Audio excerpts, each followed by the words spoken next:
বন্ধুরা আজকের গল্প শুরু করা যাক। তো শিয়ালদা থেকে রাত্রির 7:40 উত্তরবঙ্গ এক্সপ্রেস ধরে আমি একা চললাম গ্যাংটকের উদ্দেশ্যে। অর্থাৎ মায়ের বানানো চিকেন চাউমিন খেতে খেতে প্রায় সারা রাত ধরে জেগে আমি একের পর এক স্টেশন টপকে চললাম এনজেপির উদ্দেশ্যে। এখন এই মুহূর্তে রাত্রির 2:30টার সময় আমি আছি মালদা টাউন স্টেশনে। তো রাত্রিবেলা জানালা দিয়ে, ট্রেনের জানালা দিয়ে প্রাকৃতিক সৌন্দর্য দেখতে আমার জাস্ট অসাধারণ লাগে। প্রায় সারা রাত জেগে এই ভোরবেলা 1 ঘন্টা ঘুমিয়ে আমি পৌঁছে গেলাম নিউ জলপাইগুড়ি স্টেশনে সকালবেলা 6:15।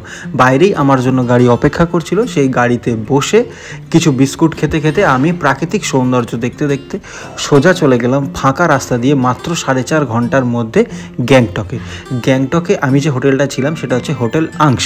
ভীষণ সুন্দর হোটেল। দেখুন আমি যে রুমটা ছিলাম, রুমটা জাস্ট অসাধারণ। এখানের বুকিং নাম্বার উপরে দেওয়া আছে, আপনারা তাড়াতাড়ি কন্ট্যাক্ট করে নিন।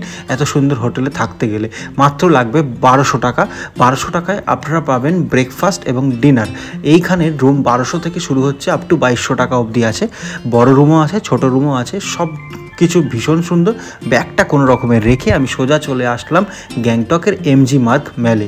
অর্থাৎ সেই দিন ছিল হোলি।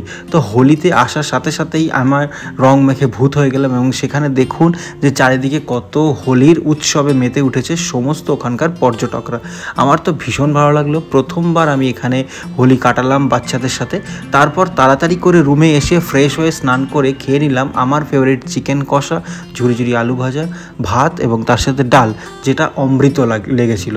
আর তার সাথে সাথেই পরন্ত বিকালের দৃশ্যটা জাস্ট দেখে নিন। ঝিরঝির করে হচ্ছে বৃষ্টি, চারিদিকে মেঘলা ওয়েদার, পাহাড়ি ঘরবাড়ি, এই সব দেখে আমি একটু রেস্ট নিয়ে রাত্রিবেলা রুমেই খাবার অর্ডার দিয়ে দিলাম।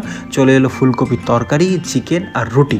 সেটা খেয়ে ঘুম দিয়ে পরের দিন সকালবেলা উঠেই দেখি এত সুন্দর সূর্যোদয়, সেটাও আবার আমার রুম থেকে এত সুন্দর সূর্যোদয় দেখতে দেখতে চায়ের কাপে চুমুক দিয়ে আমি জাস্ট হারিয়ে গেলাম প্রকৃতির মধ্যে, সেই দূরের পাহাড়ের মধ্যে। সত্যি প্রকৃতি এত সুন্দর, যেটা এখানে গ্যাংটকে না আসলে আমি বুঝতেই পারতাম না। গ্যাংটকে যদিও বহুবার এসেছি, বাট এবারে সব থেকে মুগ্ধ করা হলো আমার এই হোটেল।